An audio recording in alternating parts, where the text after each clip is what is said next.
లవ్కి అసలు మీనింగ్ ఏంట్రా అని నా ఫ్రెండ్ కామెంట్ పెట్టింది. ఇది క్వశ్చన్ కాదు, ప్రతి ఒక్కరిలో అర్థం కాని ఒక డౌట్. ఈ డౌట్కి ఆన్సర్ డిఫరెంట్ పర్సన్స్కి డిఫరెంట్ పర్స్పెక్టివ్స్లో వాళ్ళ మైండ్ సెట్ ఎలా ట్యూన్ అయింది అనే దాని మీద బేస్ అయి ఉంటుంది.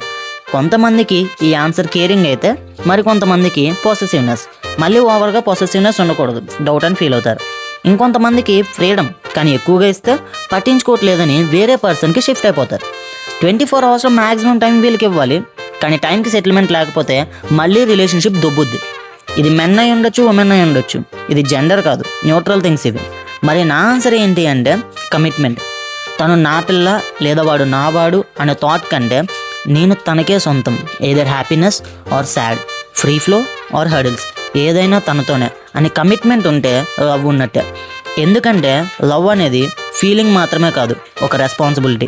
ఇంకా అయిపోలేదు. Share your thoughts in our comment box. మనం మళ్ళీ డిస్కస్ చేద్దాం. Take care darlings.